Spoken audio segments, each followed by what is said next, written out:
हम लोग साउंड में पार्ट 1 में पढ़े हैं साउंड के बारे में। साउंड के जो है इसमें मेन फीचर्स कान के बारे में पढ़े, और भी एडवांटेज डिसएडवांटेज सब पढ़े हम लोग।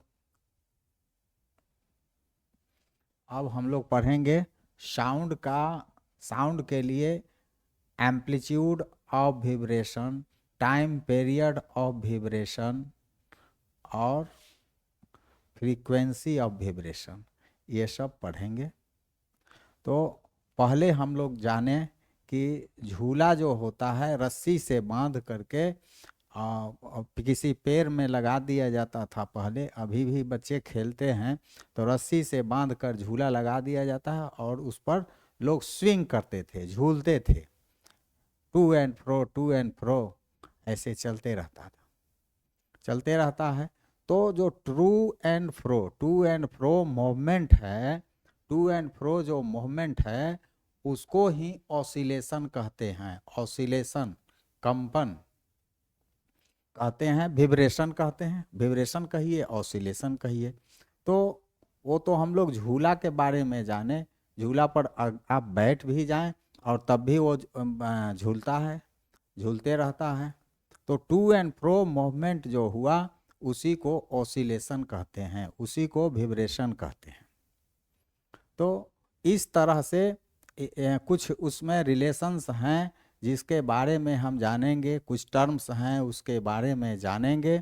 तो जो विब्रेशन होता है उसका एक एम्पलीट्यूड होता है, माने वो कितनी दूरी तक वो झूला जाता है आता है, वो एम्पलीट्यूड के बारे में हम लोग जानेंगे। तो इसके पहले हम लोग और जाने हैं सिंपल पेंडुलम के बारे में, क्लास 6 में हल्का फुल्का बताए थे। क्लास 7 में सिंपल पेंडुलम में पूरा बात बता दिया गया था।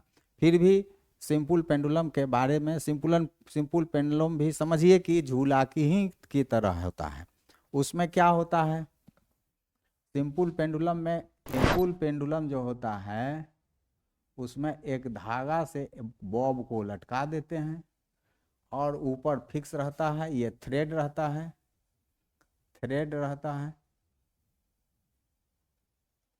और ये बॉब होता है मेटल का बना हुआ होता है। तो यह भी झूले की तरह स्विंग करता है, झूले की तरह ऐसे स्विंग करता है। तो मान लीजिए ये मिडिल पोजीशन है, इसको ए कहते हैं और इस किनारे को बी कहेंगे और इसको सी कहेंगे। तो इसको बोलते हैं mean position, mean position of Bob. Bob का ये मीन पोजीशन ए हुआ, इसको यहाँ पर जो बी है सी है उससे अधिक नहीं जा रहा है, उसको एक्सट्रीम पोजीशन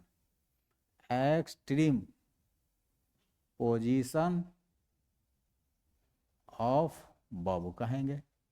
इसी तरह से सी भी एक्सट्रीम पोजीशन ही हो, यह भी एक्सट्रीम पोजीशन ही है, एक्सट्रीम पोजीशन ऑफ बॉब हो गया। मीन पोजीशन को सेंट्रल भी कहते हैं, सेंट्रल पोजीशन, मीन पोजीशन चाहे सेंट्रल पोजीशन। यहाँ पर जब आपका जो सिंपल पेंडुलम का जो बॉब नहीं डोल रहा है उस समय ए पर रहता है, इसलिए माने बीच में यहाँ पर रहता है, लटका हुआ रहता है। जब इसको उठा कर ले जाकर बी पर छोड़ देते हैं, बी से और ऊपर मान लीजिए छोड़ देते हैं, फिर कुछ देर के बाद देखते हैं कि वो हमेशा एक खास बिंदु पर जाता है और वहाँ से लौटता है। तो ये हो गया आपका सिंपल पेंडुलम के बारे में कुछ। मीन पोजीशन, एक्सट्रीम पोजीशन, ये धागे की लंबाई हो गई, ये बॉब हो गया, मेटल बॉब हो गया। तो इसमें कुछ टर्म्स है हम लोग जानेंगे। तो जो टू एंड फ्रो जाना आना है इसी को बोलते हैं ऑसिलेशन, विब्रेशन। तो हम लोग एम्पलीट्यूड के बारे में जानेंगे, एम्पलीट्यूड ऑफ विब्रेशन क्या है? ये जो टू एंड फ्रो मोशन को ही, टू एंड फ्रो को ही विब्रेशन कहते हैं। तो ये क्या है एम्पलीट्यूड?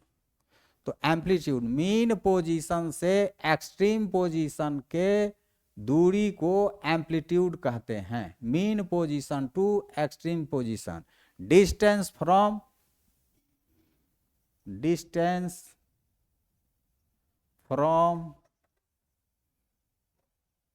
मीन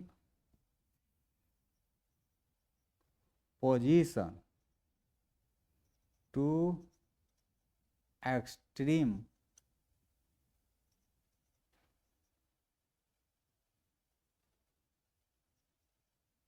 पोजीशन is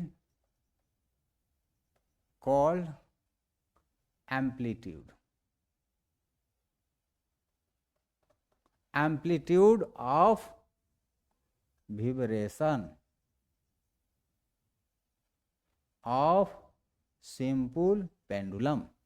ये सिंपल पेंडुलम पर कुछ की हम बात कर रहे हैं। कहीं साउंड में जो एक्सटेंडेड जो होता है, जो ताना हुआ तार होता है, उसका भी वो भी नीचे उसको जब मारते अंगुली से डिस्प्लेस करते हैं तो उसमें भी डिस्प्लेसमेंट होता है। तो जितना ऊपर जाता है मैक्सिमम मीन पोजीशन से, वही उसका एम्पलीट्यूड कहलाएगा।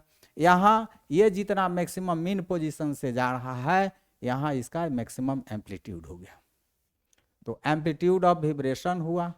फिर टाइम पीरियड ऑफ विब्रेशन होगा, कितना टाइम लगता है। Time period of vibration,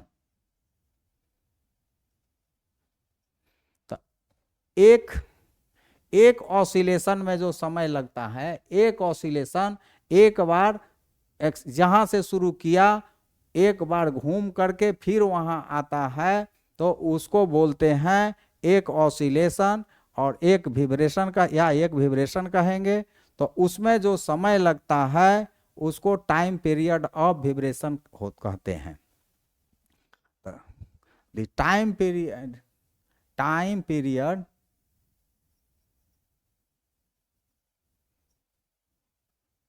taken कहें तो ज्यादा से time taken in one vibration is called time period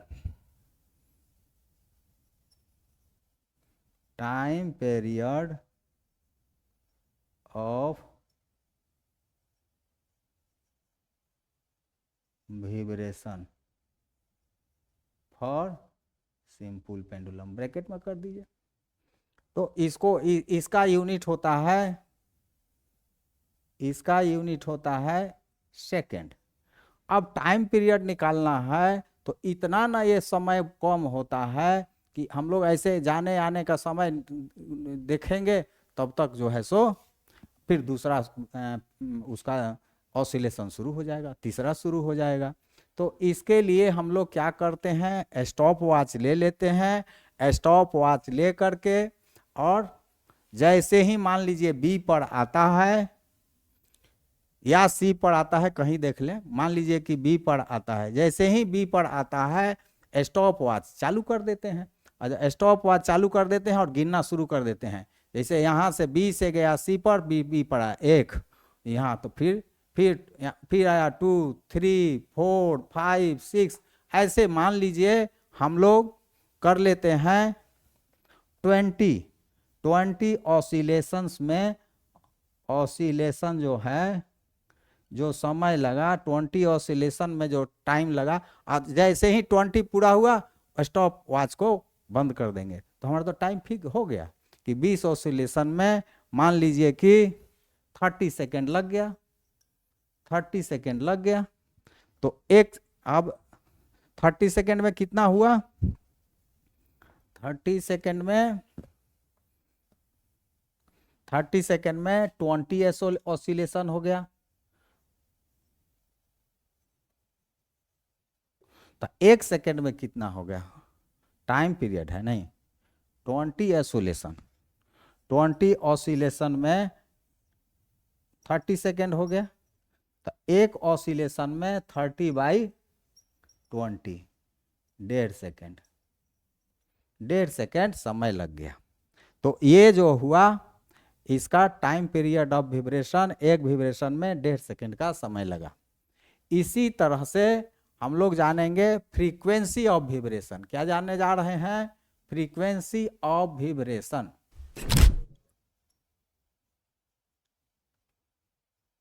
frequency of vibration ये जो होता है, अब टाइम पीरियड का उल्टा होता है। अब कैसे उल्टा होता है हम लोग जाने। Number of oscillations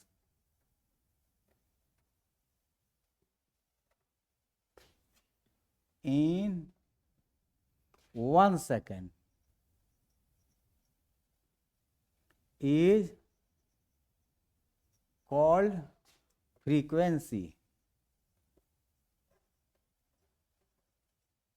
of vibration। Frequency of vibration कहते हैं हम 1 सेकेंड में कितनी बार, 1 सेकेंड में जितना बार हो गया वो उसका फ्रीक्वेंसी कहलाता है। जैसे मान लीजिए 1 सेकेंड में कोई चीज एक बार विब्रेट कर गया तो उसको बोलेंगे कि उसका फ्रीक्वेंसी 1 है। अगर 1 सेकेंड में 10 बार, 1 सेकेंड में 10 बार ऐसे ऐसे दोलन कर लिया ये, तो सिंपल पेंडुलम कर लिया, तो वैसी स्थिति में उसको बोलेंगे कि उसका जो फ्रीक्वेंसी है 10 है। माना 1 सेकेंड में कितनी बार, तो जितनी बार होगा वह उतना उसका फ्रीक्वेंसी कहलाएगा। अब देखिए वहां पर हम लोगों ने किया था 20 ऑसिलेशन हुआ था 30 सेकेंड में। कितना हुआ था? 20 ऑसिलेशन हुआ था 30 सेकेंड में। 30 सेकेंड में 20 ऑसिलेशन हुआ था। तो 1 सेकेंड में कितना हो गया? तो 20/30 कट गया, तो 0.67 आ जाएगा। 3 6 18 3 6 0.67। ये जो इसका फ्रीक्वेंसी क्या हो गया? 0.67। ये इसका यूनिट होता है हर्ज। फ्रीक्वेंसी का यूनिट हर्ज होता है, HERTZ, और शॉर्ट में लिखते हैं HZ। तो देखिए वहां पर हम लोग करते थे, जब टाइम पीरियड निकाले थे तो 30 में 20 से भाग लगाए थे, 30 में 20 से भाग लगाए थे, ख्याल करेंगे। और यहाँ 20 में 30 से भाग लगा रहे हैं। इसका मतलब कि टाइम पीरियड फ्रीक्वेंसी का उल्टा होता है। जब टाइम पीरियड ज़्यादा होगा तब फ्रीक्वेंसी कम होगा, जब टाइम पीरियड कम होगा तब फ्रीक्वेंसी ज़्यादा होगा। इस बात को हमेशा याद रखेंगे। जैसे इसका लेंथ बढ़ता है तो टाइम पीरियड बढ़ता है, और जब टाइम पीरियड बढ़ेगा तब फ्रीक्वेंसी घटेगा। एकदम ध्यान रखेंगे, उल्टा होता है टाइम पीरियड और फ्रीक्वेंसी का रिलेशन, एक बढ़ेगा दूसरा घटेगा। अब हम लोग जान गए क्या? एम्पलीट्यूड जान गए, टाइम पीरियड जान गए, फ्रीक्वेंसी अब जान गए। एम्पलीट्यूड ऑफ विब्रेशन जान गए, टाइम पीरियड ऑफ विब्रेशन जान गए, और फ्रीक्वेंसी ऑफ विब्रेशन जान गए। तो हम लोगों ने जाना कि टाइम पीरियड का फ्रीक्वेंसी से ऐसा रिलेशन है, उल्टा रिलेशन है। The time period is equal to 1/f। Time period is equal to 1/फ्रीक्वेंसी। फ्रीक्वेंसी को यदि f कहते हैं, टाइम पीरियड को t कहते हैं, तो t is equal to 1/f। अच्छा ये भी कहते हैं, कह सकते हैं कि F इजिकल टू 1/T, माने उसका उल्टा, एक दूसरे का उल्टा होता है। अब हम लोग एक सवाल बनाए,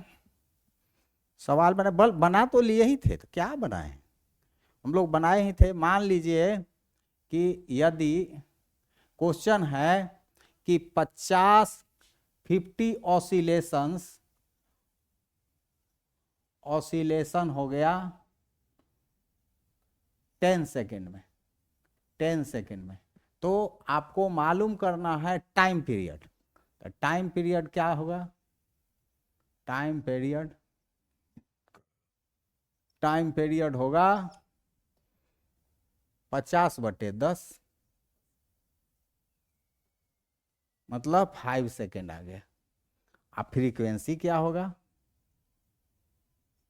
तो फ्रीक्वेंसी बराबर हम लोग तो जानते हैं 1/T, ये T है तो 1/T कर देंगे, तो 1/5 हो गया। टाइम पीरियड 50 नहीं, 50 जो है ऑसिलेशन है ना, तो 50 ऑसिलेशन है, तो 1 सेकेंड में टाइम पीरियड, तो 50 ऑसिलेशन में 10 सेकेंड, तो एक ऑसिलेशन में 10/50 ना आएगा, 10/50 आएगा, तो 1/5 आ गया। टाइम पीरियड 1/5 सेकेंड आ गया। तो जब फ्रीक्वेंसी हम लोग को निकालना है तो 1/T, तो 1/5, तो मतलब 5 आ गया, 5 सेकेंड, 5 हर्ज हो जाएगा, यहाँ हर्ज लिख देंगे, 5 हर्ज हो जाएगा, फ्रीक्वेंसी 5 हर्ज हो गया। उसका उल्टा ऐसे भी आप कर सकते थे कि 50 ऑसिलेशन है और 10 सेकेंड है, तो 1 सेकेंड में कितना, तो 1 सेकेंड में 50/10, 5 आ गया।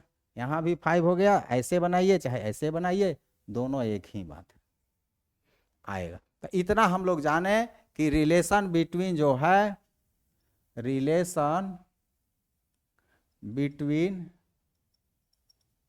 फ्रीक्वेंसी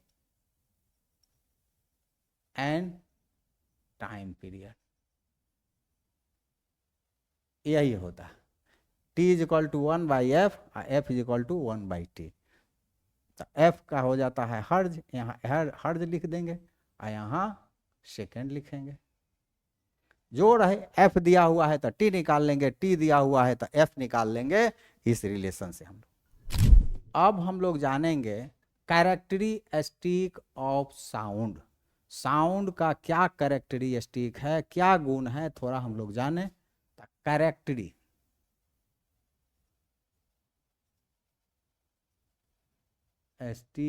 ऑफ साउंड, साउंड का कैरेक्टरिस्टिक में एक है सबसे पहला लाउडनेस, दूसरा है पिच,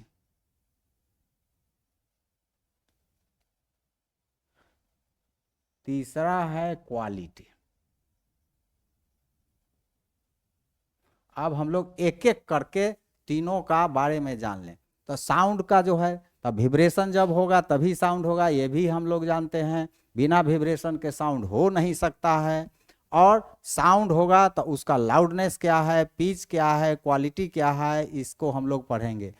कोई भी साउंड में ये तीनों चीज होता है, किसी में कोई चीज कम होता है, कोई चीज ज़्यादा होता है, कुछ ना कुछ उसमें अंतर होता है, जिससे हम लोग डिस्टिंग्विश कर लेते हैं कि ये है ये नहीं है। जैसे ढोल बज रहा है तो आवाज़ सुन के आप कह दीजिएगा कि ढोल है, तो उसमें लाउडनेस स्पीच वगैरह सब समझ के हम लोग का दिमाग में उतना समझने की शक्ति है कि हम समझ लेते हैं। झाल बज रहा है तो कहेंगे कि झाल बज रहा है।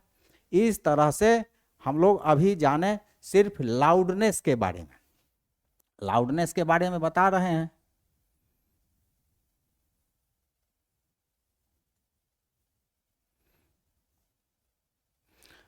लाउडनेस, अब लाउडनेस जो हम लोग देख रहे हैं कि आवाज़ कौन सा कितना तेज़ी से निकल रहा है, किसका आवाज़ बहुत तेज़ है, किसी का आवाज़ बहुत कम है।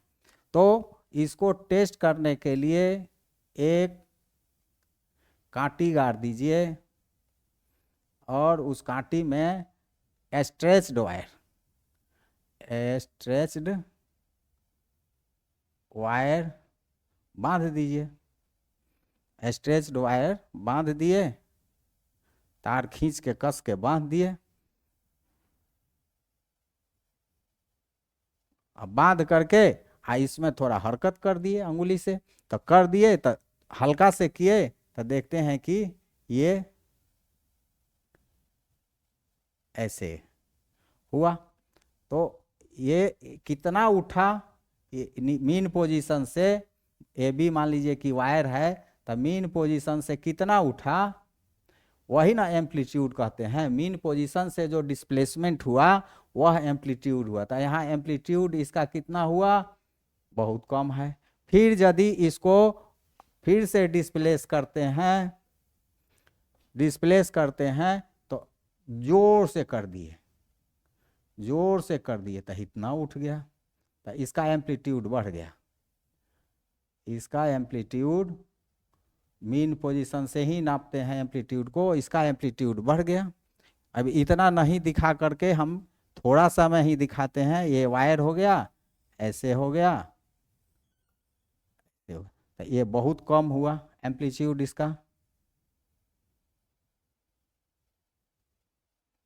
एम्पलीट्यूड कम हुआ, ये कम हुआ तो इसका आवाज जो निकलेगा बहुत धीमा निकलेगा। इसमें ज्यादा कस के तान दिया गया है, माने ज्यादा ऊपर उठा दिया गया, तो इसका जो आवाज निकला सो बहुत तेजी से निकलता है, ऊंचा आवाज निकला। बहुत ऊंचा आवाज नहीं कहें, बल्कि फ्लैट, ये जो आवाज निकलेगा फ्लैट आवाज निकलेगा। ये जो आवाज निकलेगा बहुत धीमा होगा, स्लो आवाज होगा। तो हम लोग पहले पार्ट में, साउंड के पहले पार्ट में ये पढ़ चुके हैं कि हम लोगों के गर्दन में जो वोकल कॉर्ड है, वोकल तार है, वोकल वायर है, जो लिगामेंट है दो, उसी से उसके विब्रेशन से ही आवाज निकलता है।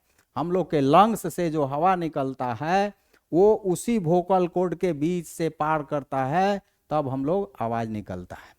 तो वो तना जाता है, उसमें टेंशन आ जाता है, ऊपर मसल है हम लोग के माथे में भी, उसको खींच देता है, और खींचने के चलते वो तान में आ जाता है और हवा निकालते हैं। जिस तरह का हवा निकालते हैं उस तरह का आवाज निकलता है। तो मर्द लोगों का जो है बताया गया था कि ज़्यादा लंबा होता है वो जो वोकल कॉर्ड, तो उनका आवाज़ फ्लैट होता है। औरतों का जो है वो लंबाई उसका वोकल कॉर्ड का छोटा होता है मर्दों की तुलना में। मर्दों का 20 mm होता है तो इनका 15 mm होता है। तो उनका आवाज़ जो है उतना हाई नहीं होता है, उतना ज़्यादा नहीं होता है। इनका आवाज़ होता है श्रील होता है, श्रील होता है। कम उठेगा तो आवाज़ श्रील होगा। तो जैसे अब मान लीजिए कि कौवा बोल रहा है, चिड़िया जो चूं चूं कर रही है उसका आवाज़ बहुत धीमा होगा, तो उनका जो वोकल कॉर्ड है उस वोकल कॉर्ड बहुत छोटा होगा, इसे ची ची ची ची ची ची करेगी, उसका आवाज़ बहुत। वही यदि शेर है तो शेर का आवाज़ बहुत ऊंचा होता है, रोअर करता है, बहुत जोर चिल्लाता है। आप सुने होंगे चिड़ियाघर वगैरह में कि कैसे शेर चिल्लाता है, तो उसका फ्लैट होता है, उसके आवाज़ को फ्लैट कहते हैं। तो लाउडनेस जो है एम्पलीट्यूड पर डिपेंड करता है।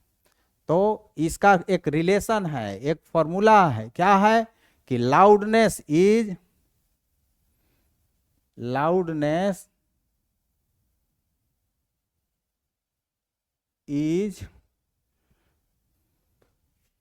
proportional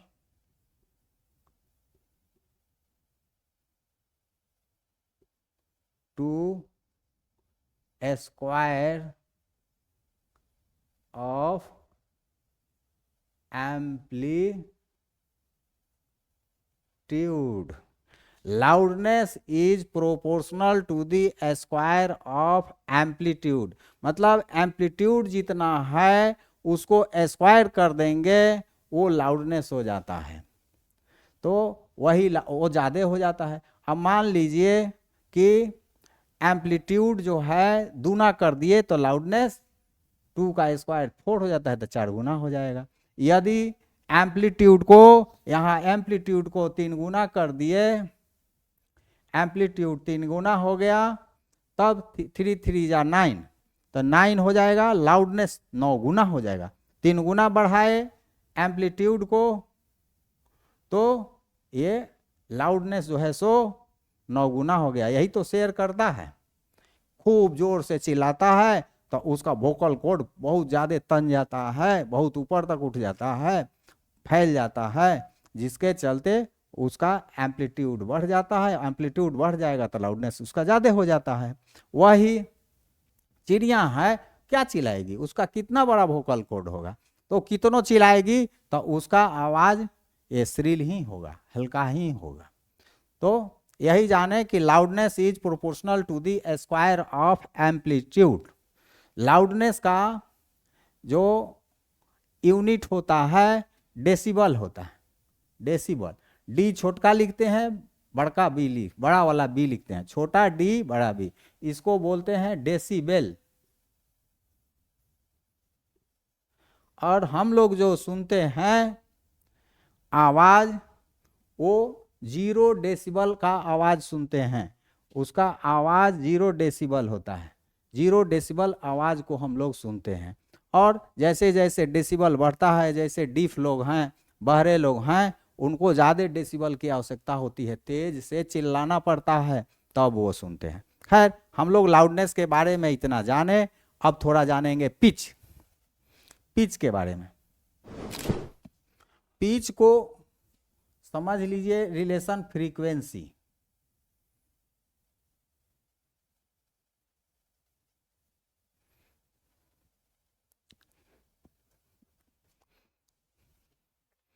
पिच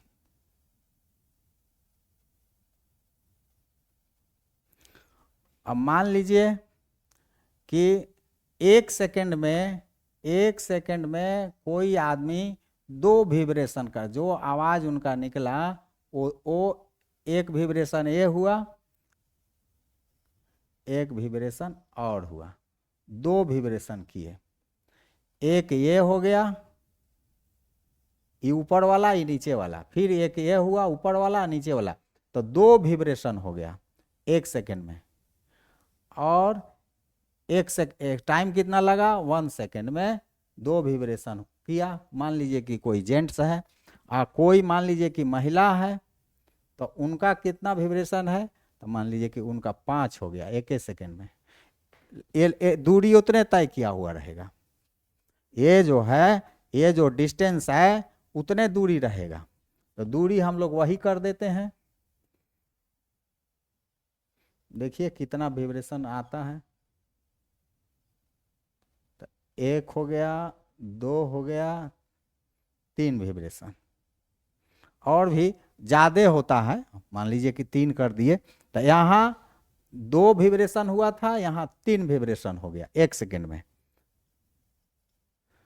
तो इनका जो आवाज़ होगा श्रील होगा, थोड़ा श्रील होगा, और इनका आवाज़ फ्लैट होगा। तो ये पिच का है, ये पिच पर डिपेंड करता है। पिच जितना ही ज़्यादा होगा उतना ही ज़्यादा, पिच जितना ज़्यादा होगा, माने फ्रीक्वेंसी, हाई फ्रीक्वेंसी, जितने फ्रीक्वेंसी हाई होगा उतने ही आवाज़ जो है श्रील होगा। High frequency high shrillness, low frequency low shrillness, तो ये पिच हुआ। तो लो पिच माने हाई फ्रीक्वेंसी माने लो पिच, हाई पिच इसको बोलते हैं हाई पिच, इसको बोलते हैं लो पिच। ये हुआ हाई पिच, हाई पिच, इसको बोलते हैं लो पिच। पिच माने फ्रीक्वेंसी, यही जानेंगे, जहाँ पिच बोलेंगे मतलब फ्रीक्वेंसी आप समझेंगे, इसमें अधिक परेशान होने की बात नहीं है। तो जो हम लोग तार बजाते हैं, ताना हुआ तार बजाते हैं, तो उसका जो फ्रीक्वेंसी होता है तो उसको ऐसा मारते हैं कि 1 सेकंड में कई बार करता है। तो जब बाज बजता है, साज बाज बजता है, तो उसको मिलाया जाता है एक इंस्ट्रूमेंट का फ्रीक्वेंसी दूसरे इंस्ट्रूमेंट के फ्रीक्वेंसी से, एक का पिच मतलब दूसरे के पिच से मिलाया जाता है। अब इस पिच से ही हम लोग समझ लेते हैं कि ये किसका आवाज़ है, ढोलक का आवाज़ है कि मोहम्मद रफ़ी का गीत है कि किशोर कुमार का गीत म्यूजिक चल रहा है। इसको हम लोग पिच से समझते हैं। तो हम लोगों ने पिच को जाना। पिच के बाद में पिच के बाद में हम लोग क्वालिटी के बारे में जानेंगे, इस क्वालिटी के बारे में। पिच के बाद अब हम लोग क्वालिटी के बारे में जानेंगे। क्वालिटी,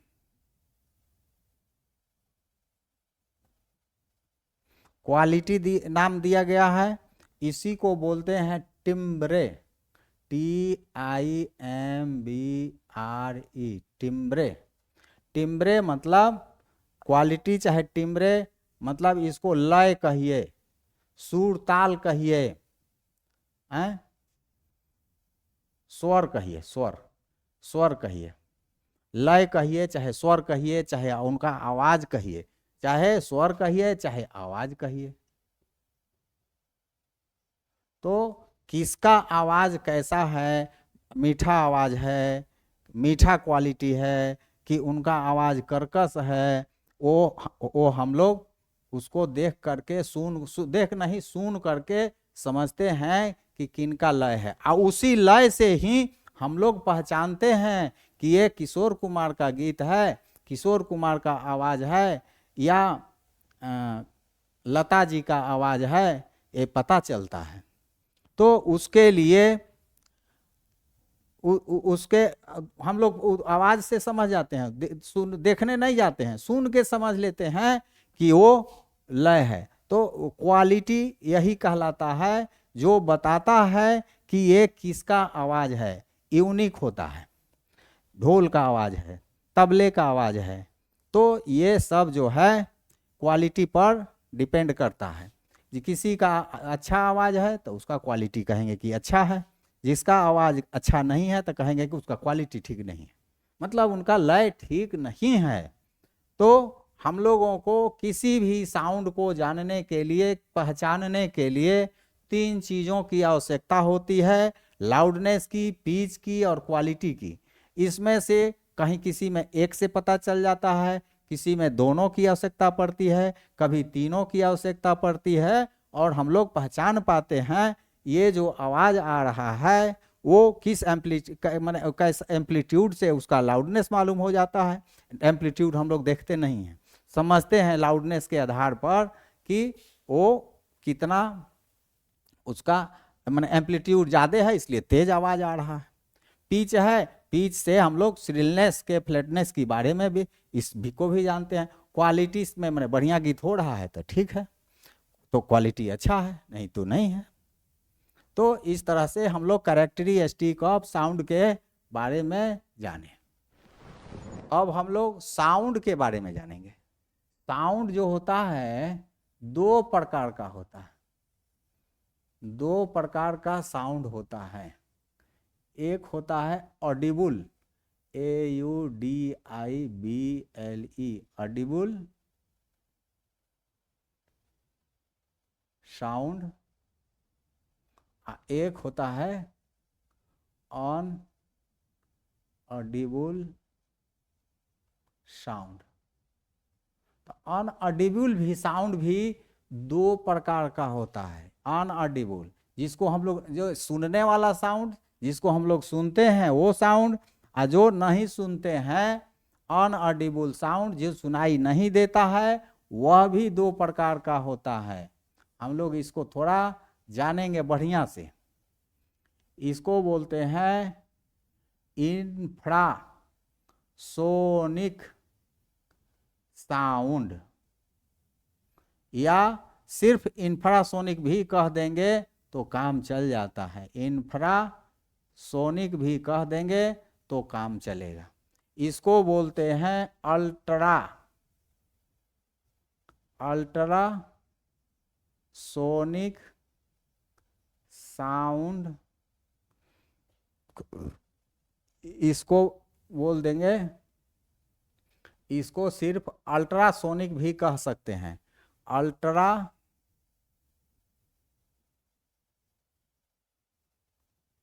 सोनिक भी सिर्फ कहेंगे तब भी काम चल जाएगा। इसी को अल्ट्रासाउंड भी कहते हैं। अल्ट्रासाउंड के नाम आप सुने होंगे, बड़ी लोग इलाज करने जाते हैं डॉक्टर के यहाँ, तो वहाँ अल्ट्रासाउंड नाम हम लोग सुनते हैं। आज हम लोग उस पर थोड़ा चर्चा करेंगे। तो ऑडिबल साउंड, तो ऑडिबल साउंड उसको कहते हैं जो सुनाई देता है।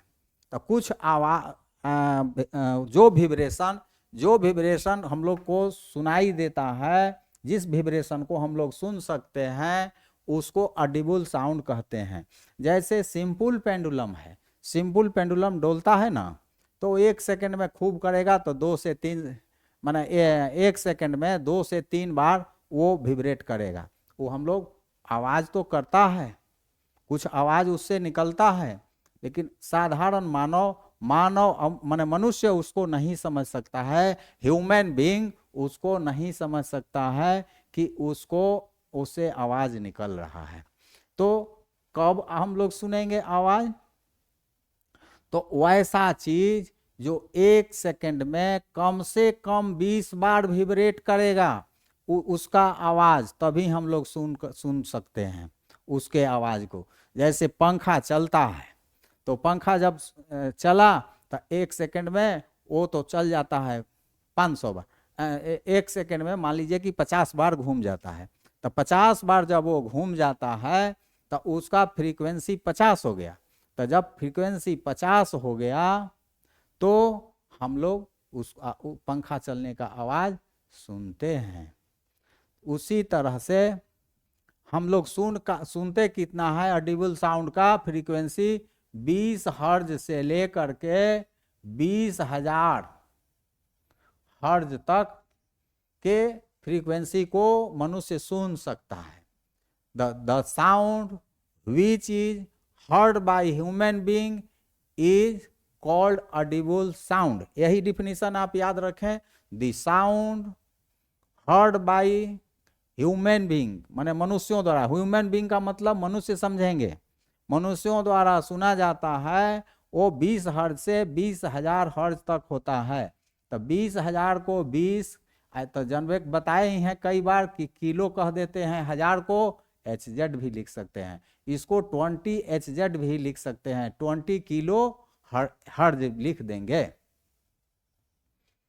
तो जिस चीज का फ्रीक्वेंसी 20 हर्ज से लेके 20 किलो हर्ज तक हो, उस आवाज को हम लोग सुनते हैं। जो कम होगा उस आवाज को नहीं सुनते हैं। जो 20 किलो हर्ज से ज्यादा होगा वो भी हम लोग के कान में नहीं सुनाई देगा, ऐसे ही चला जाएगा। तो वैसी स्थिति में वो ऑडिबल साउंड होने के लिए इस बात को हमेशा याद रखें कि जो साउंड का वेव होगा, साउंड वेव का फ्रीक्वेंसी 20 to 20 किलो हर्ज होना चाहिए।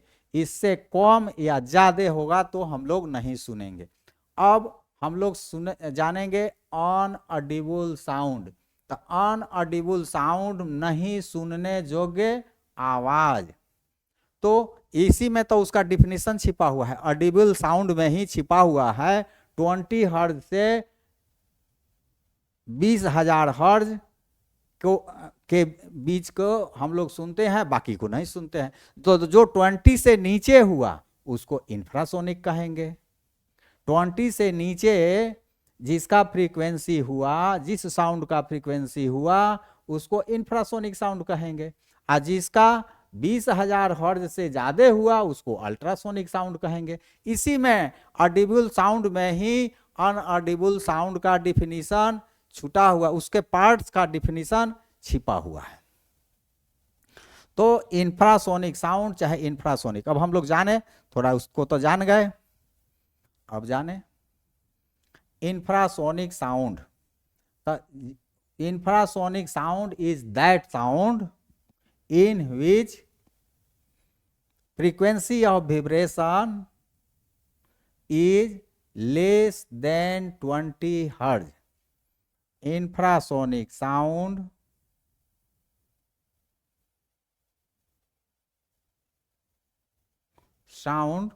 इसका फ्रीक्वेंसी, अब डिफिनीशन बोल दिए हैं, उतना लिखने में टाइम लगेगा। फ्रीक्वेंसी होगा 20 हर्ज, बिलो 20 हर्ज, बिलो 20 हर्ज। अब 20 हर्ज के बिलो है, इसको कौन सुनता है? इस आवाज को इससे नीचे वाले को सुनने वाले तो होंगे ना, कोई चाहे पैदा करने वाले भी होंगे। तो अभी तो बताए कि सिंपल पेंडुलम में 2 से 3 हर्ज होता है, इससे अधिक नहीं होता है, उससे अधिक कैपेसिटी नहीं है। लेकिन उस आवाज को सुनने वाले हैं जो कि गेंडा होता है, राइनोसोर्स। गेंडा जो है वो इंफ्रासोनिक साउंड को पैदा भी करता है और सुनता भी है। ये हम लोग यह भी याद रखें कि वही सुन सकता है जो उसको पैदा करता है, जो उसको बोलता है, जो उस साउंड को निकालता है वही सुन सकता है। तो गेंडा जो है इंफ्रासोनिक साउंड निकालता है तो वो सुनता है। बिलो 20 हर्ज का ये साउंड निकालता है और इसको इंफ्रासोनिक साउंड कहेंगे। अब हम लोग जाने अल्ट्रासोनिक साउंड। अल्ट्रासोनिक साउंड, तो इसका जो फ्रीक्वेंसी होगा, इसका फ्रीक्वेंसी होगा एबव 20,000 हर्ज, उससे ज्यादा होगा वही अल्ट्रासोनिक साउंड है। तो ये आवाज कहाँ निकलता है? अल्ट्रासोनिक साउंड कहाँ निकलता है? बैट्स, जो चमगादड़ हम लोग कहते हैं, ये अल्ट्रासोनिक साउंड निकालते हैं। बैट्स, ये बैट्स जो है अल्ट्रासोनिक साउंड निकालते हैं और वो रात में चलते हैं, उड़ते हैं, स्क्रीमिंग करते हैं, मतलब उड़ते हैं रात में। तो उनका भोजन कैसे मिले? तो भोजन मिलने के लिए बैट्स जो है अल्ट्रासोनिक साउंड छोड़ते हैं और अल्ट्रासोनिक साउंड जो है उड़ता जाता है और कहीं किसी भी जीव से, फतिंगा से जाकर टकराता है और टकरा करके फिर उसको आता है, उसको मालूम हो जाता है कहाँ से आवाज आ रहा है, जा करके पकड़ लेता है और उसको खा जाता है। तो बैट्स ये काम करता है, अल्ट्रासोनिक साउंड से उसको ये लाभ होता है। खैर उसको नहीं हमको बताना था, फिर भी थोड़ा बता दिए कि बैट्स अल्ट्रासोनिक साउंड पैदा करते हैं तो उससे उनको क्या फायदा होता है। इसी तरह से डॉग्स है, डॉग्स भी अल्ट्रासोनिक साउंड पैदा करते हैं। मंकीज जो हैं, मंकीज, बंदर, ये भी अल्ट्रासोनिक साउंड पैदा करते हैं। और बैट्स हुए, डॉग्स हुए, मंकीज हुए और भी डियर, हिरन, इस तरह से कुछ जीव हैं जो अल्ट्रासोनिक साउंड पैदा करते हैं और उस साउंड को वही बोलते भी हैं और वही सुनते भी हैं, चाहे उनके फ्रेंड सुनते हैं। तो इस तरह से हम लोगों ने जाना साउंड के प्रकार, ऑडिबल साउंड, अनऑडिबल साउंड। ऑडिबल का ये इतना है कि 20 हर्ज से 20,000 हर्ज तक उसका फ्रीक्वेंसी होता है, इसको सिर्फ मनुष्य लोग सुनते हैं। और इंफ्रासोनिक साउंड जो होता है वो 20 हर्ज से जो कम होता है, 20 जिसका फ्रीक्वेंसी, उसको इंफ्रासोनिक साउंड कहते हैं। और इसमें राइनोसोर है, जैसे उसको गेंडा कहते हैं, तो राइनोसोर इंफ्रासोनिक साउंड पैदा भी करता है, सुनता भी है। अल्ट्रासोनिक साउंड 20,000 हर्ज से ऊपर यदि कोई फ्रीक्वेंसी हो जाता है, फ्रीक्वेंसी मतलब 1 सेकेंड में उतनी बार कंपन करना, ये याद रखेंगे। तो जो 20,000 से ज़्यादा हो जाता है तब उसे अल्ट्रासोनिक साउंड कहते हैं।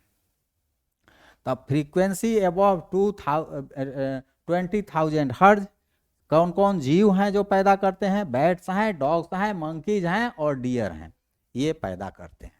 अब थोड़ा हम लोग अल्ट्रासाउंड के बारे में चर्चा कर लें तो अच्छा रहेगा। जो होता है, बीमार लोग पड़ते हैं तो डॉक्टर साहब कहते हैं कि अल्ट्रासाउंड करा लीजिए। अल्ट्रासाउंड काहे लग कराते हैं, थोड़ा हम लोग जाने। अल्ट्रासाउंड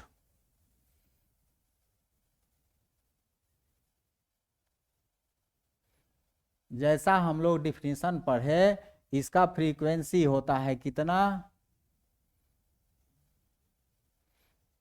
एबोव 20,000 हर्ट्ज, चाहे 20 किलो हर्ट्ज, यही फ्रीक्वेंसी अल्ट्रासाउंड का होता है।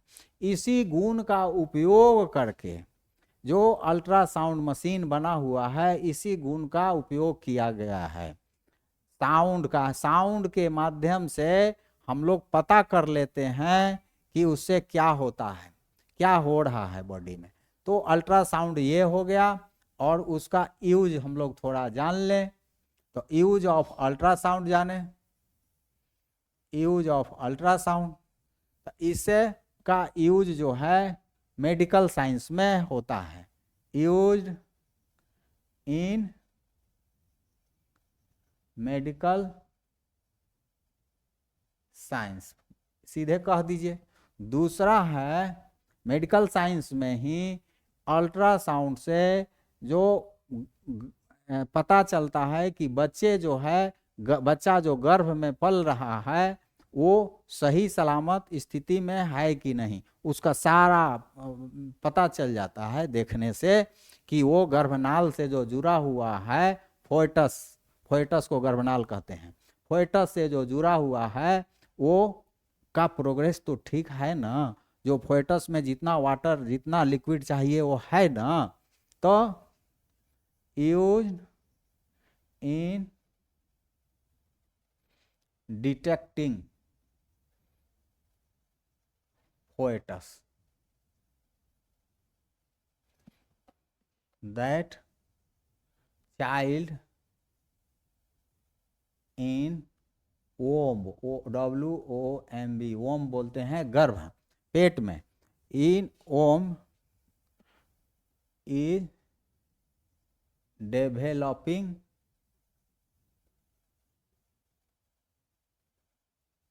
properly और नॉट, प्रॉपरली डेवलप कर रहा है और नॉट, कर रहा है कि नहीं। Use in detecting foetus that child is in womb is developing properly और नॉट, इसको पता चल लगाया जाता है। तीसरा, कहीं इन्फ्लेमेशन हो गया बॉडी में, इन्फ्लेशन हो गया, इन्फ्लेशन, इन्फ्लेमेशन हो गया तो मतलब कि दर्द हो गया, इन्फ्लेमेशन होने के बाद फूल जाना, सूज जाना, ये होता है। तो ऐसा हो जाता है तो उसको भी पता लगाया जाता है। आर्थराइटिस लोगों को हो जाता है, जिसे गठिया, गठिया की बीमारी हो जाती है, तो क्यों हुआ इसका पता लगाया जाता है। Used in pain, pain, pain दर्द, यूज इन पेन डिटेक्टिंग, कहाँ से दर्द होता है, use in pain detecting inflammation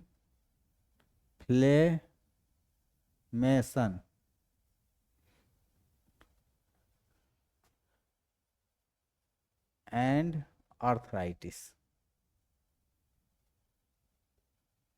इसमें यूज होता है।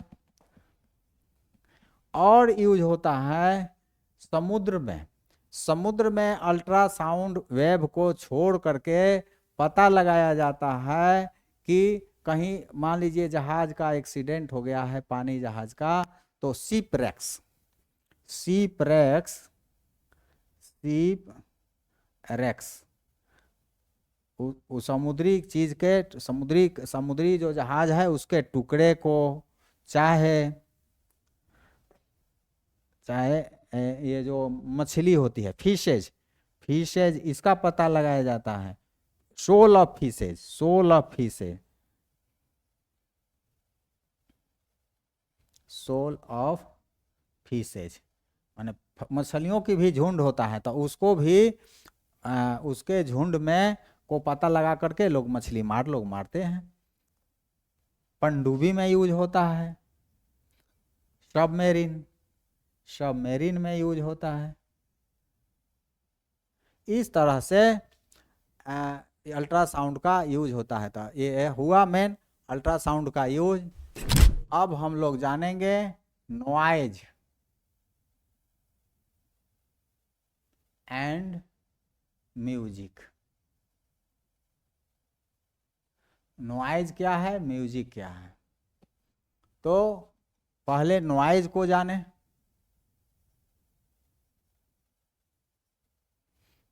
तो जो साउंड सुनने में कानों को अच्छा लगे, अच्छा नहीं लगे, उसको नॉइज कहेंगे।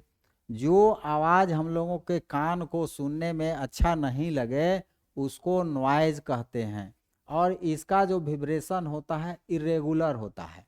इरेगुलर कहने का मतलब हुआ कि आप बाज़ार जा रहे हैं और बाज़ार में आप सब्जी खरीद रहे हैं, दुकानदार से कहते हैं कि हमको आलू चाहिए, दूसरा आदमी बाजार में कुछ मांग रहा है, तीसरा आदमी कुछ मांग रहा है, सबका आवाज़ जो है मिक्स कर जाता है। ऐसा मिक्स कर जाता है कि दूर से सुनेंगे ना, दूर से जब सुनेंगे दो चार सौ मीटर दूरी पर जाकर, तो लगेगा कि मेला माने बाजार में तो हल्ला बहुत हो रहा है। हल्ला कहाँ होता है, उन सबका आवाज़ एक दूसरे से मिल जाता है, इरेगुलर विब्रेशन हो जाता है, तो वो नॉइज कहलाता है। तो जो नॉइज हम लोग को सुनने में अच्छा नहीं, जो आवाज़ सुनने में अच्छा नहीं लगे, उसको नॉइज कहते हैं। The sound which is unpleasant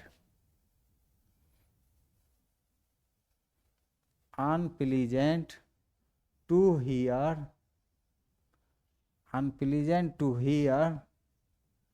is called noise। Noise होता है नॉइज। इसका एग्जाम्पल क्या दे सकते हैं? तो वही वॉइस माने नॉइज कहेंगे। जैसे कि आपके घर में काम हो रहा है, कुछ कार्य हो रहे हैं, कंस्ट्रक्शन का वर्क, तो भिन्न भिन्न प्रकार के आवाज़ होता है, तो उसको भी कान में सुनने को में बड़ी खराब लगता है। तो साउंड प्रोड्यूस्ड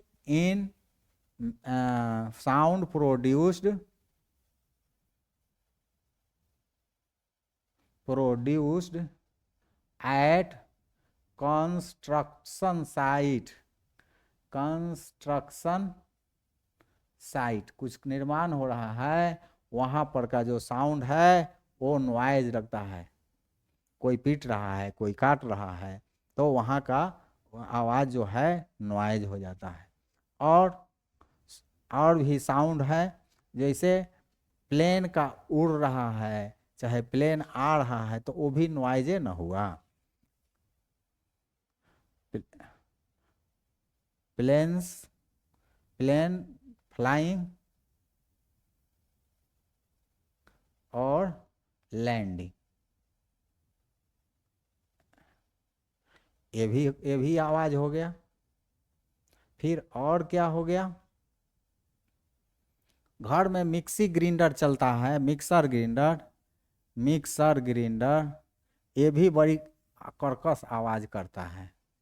और भी है क्रैकर, जो फटाका फूटता है, वो भी अनप्लीजेंट होता है, वो नॉइज है। Crackers, bursting of crackers,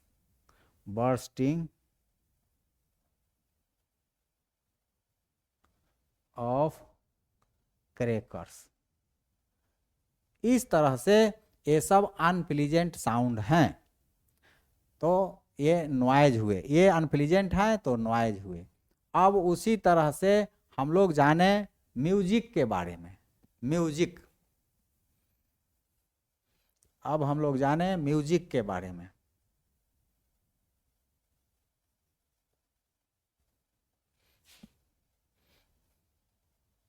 the sound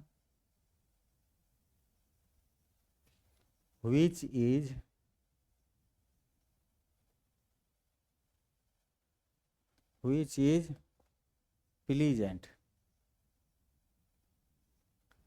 pleasant to hear is called music.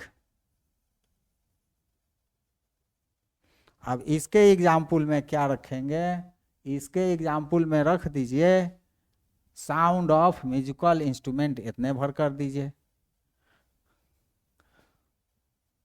Quality sound of musical instruments. Quality इसलिए लिखे कि मान लीजिए कि ढोल ढप ढप ढप ढप बजा देंगे तो उससे थोड़े अच्छा लगेगा सुनने में, ढंग से बजाएंगे तब उसका आवाज़ कहेंगे कि म्यूजिक जो है अच्छा है। और इसमें जो है सुर ताल को मिला करके तब गाया जाता है, म्यूजिक बनाया जाता है, म्यूजिक होता है, तो उसको म्यूजिक बोलेंगे। Music the sound which is pleasant to hear is called music. Quality sound is music of musical instrument. कोई गीत भी, वो म्यूजिकल में सब कुछ आता है, गाना बजाना और नाचना तीनों आ जाता है जो सुनने में अच्छा लगता है। तो इस तरह से हम लोगों ने नॉइज ऑन एंड म्यूजिक को जाना। नॉइज पोल्यूशन,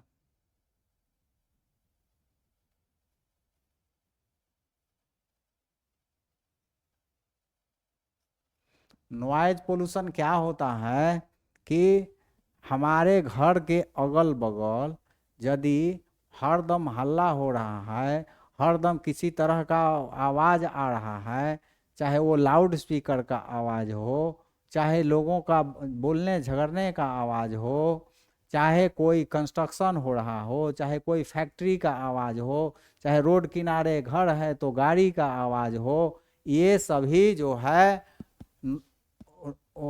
यहाँ के इन्वायरमेंट को पॉल्यूट करते हैं। उस पॉल्यूशन से हम लोग को क्या होता है, कान के लिए सबसे ज़्यादा गड़बड़ हो जाता है। उसके बाद क्या होता है, पहले जाने नॉइज पोल्यूशन क्या हुआ। The pollution due to noise in our environment is called noise pollution. The pollution due to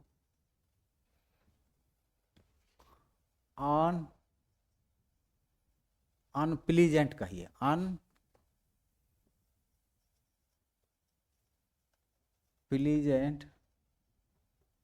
sound is called noise pollution.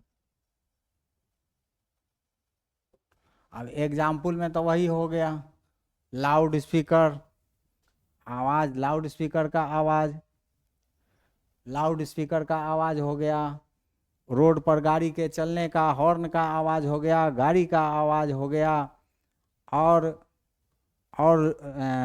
लोगों के हल्ला गुला झगड़ा करने का आवाज़ हुआ, कोई कंस्ट्रक्शन फैक्ट्री है उसका आवाज़ हो गया, ये सब उसका एग्जाम्पल हो गया। तो इसका नॉइज पोल्यूशन से डिसएडवांटेज क्या है, घाटा क्या है, डिसएडवांटेज क्या है, disadvantage of noise pollution. Noise pollution का डिसएडवांटेज क्या है, इस तरह से होता है। तो सबसे पहला तो डिफनेस हो जाता है, डिफनेस बहरापन हो जाता है। जहाँ नॉइज पोल्यूशन होगा वहाँ के आदमी को तेज आवाज़ में बोलिएगा तो सुनेगा। फैक्ट्री में जो काम करने वाला है दिन भर जहाँ हटर पटर हो रहा है, वहाँ से निकलेगा तब वो आपको बात करने के लिए जोर से बोलना पड़ेगा, तब वो आदमी सुनेगा। तो डिफनेस हो जाता है।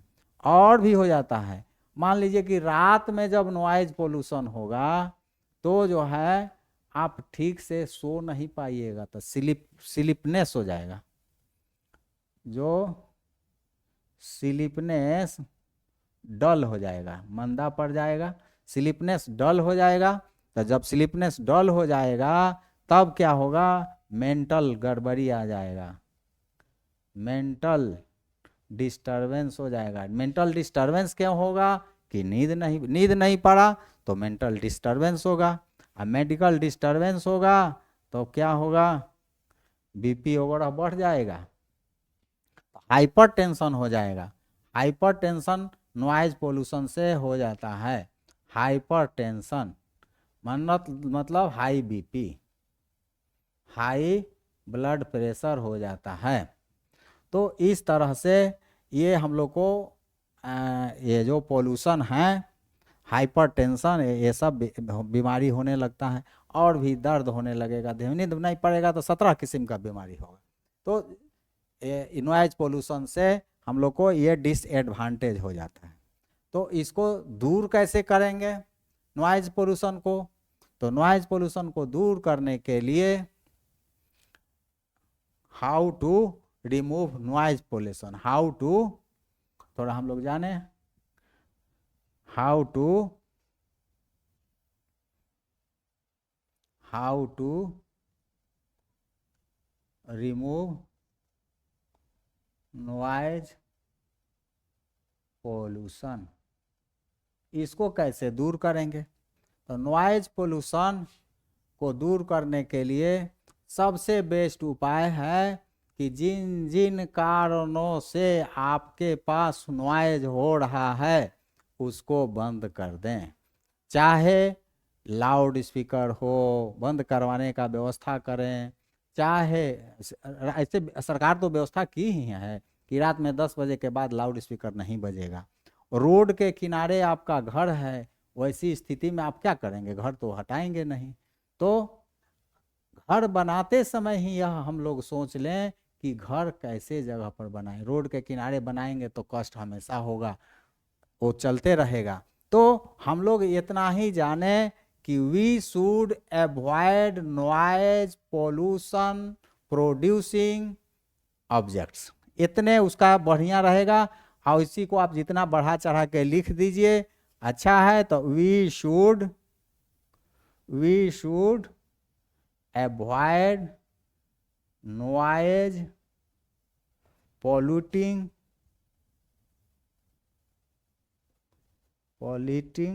कॉजेज, उसको छोड़ देना है। जो भी पॉल्यूटिंग कॉज, नॉइज के पॉल्यूशन पैदा करने वाले कारक हैं, जो भी कॉज हैं उनको हम लोग छोड़ देंगे, तभी हो सकता है। अब हम लोग जानेंगे हियरिंग इम्पेयरमेंट। हियरिंग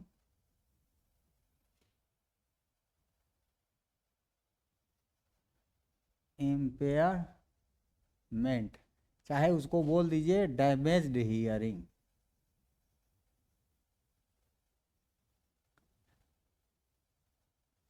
इस पर थोड़ा हम लोग चर्चा करें। कुछ लोग जो है जन्म लेते हैं, तो जन्म लेने के माने जन्म से ही बाई बॉर्न, जन्म से ही उनका कान में डिस्टरबेंस रहता है, वो नहीं सुन पाते हैं। वैसे लोगों को डीफ कहते हैं। जो बाई बॉर्न जिनका हियरिंग इम्पेयरमेंट हो, जिनका कान में गड़बड़ी हो, तो उनका जो है उनको डीफ बोलते हैं। डीफ माने बहरा होता है, DEAF। जो बाई बॉर्न होता है, बाई बॉर्न होता है, और ये फुल्ली रहता है। ऐसा भी हम लोग सुने हैं कि जो बाई बॉर्न डीफ है वो गूंगा भी हो जाता है, मतलब बोल नहीं पाता। जब सुनता ही नहीं है आवाज़ को, कान में उसका आवाज़ जाएगा ही नहीं, तो वो समझेगा कैसे? और समझेगा नहीं तो बोलने का प्रयास कैसे करेगा, बोलेगा कैसे? उसका वोकल कॉर्ड काम करना बंद कर देता है, काम ही नहीं करेगा, बोलेगा तब ना काम करेगा। तो वैसी स्थिति में जो बाई बॉर्न डीफ हैं वो फूली जो है सो डीफ होते हैं, और इनके लिए बस वही है, इशारा से काम करते हैं। कोई चीज हाथ के इशारा से, पानी पीना होगा तो ऐसे करेंगे उनको। अभी आजकल तो स्कूल खुल गया है हियरिंग इम्पेयरमेंट वाले लोगों के लिए भी, आँख वालों के लिए भी।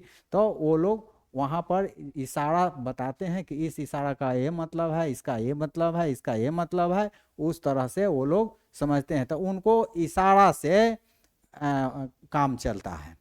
तो बाई वर्न डीफ जो होते हैं फुल्ली होते हैं, और बाद में किन्हीं को होता है बड़ बीमारी के चलते, तो वो पार्शियली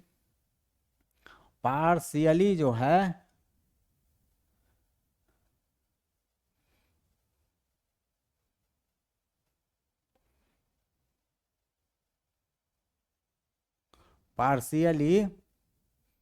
पार्शियली डिफ होते हैं। ये जो होते हैं डिफ होते हैं, पार्शियल होते हैं, ये पार्शियल डिफ होते हैं।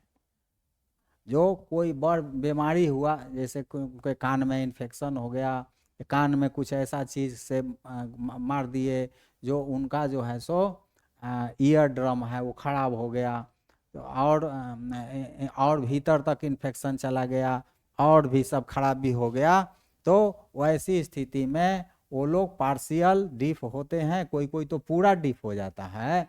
जैसे स्कॉटलैंड में एक महिला हैं, अभी भी वो जीवित हैं, उनका नाम है एवलिन ग्लेनी।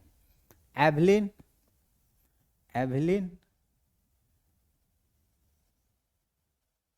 ग्लेनी स्कॉटलैंड की हैं, ई होता है। एवलिन ग्लेनी ये स्कॉटलैंड की हैं।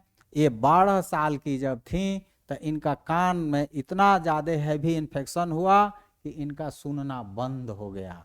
ये सुनने में असमर्थ हो गई, लेकिन इनके भीतर भी वो जीवट था। उस जीवट के कारण वो एक परकुशियन औजार होता है, इंस्ट्रूमेंट होता है, उसको बजाने का उनको महारत हासिल है। वो उनको खूब बढ़िया से बजा लेती हैं। ढोल की तरह होता है, वो तबले की तरह होता है। परकुशियन PERCUSSION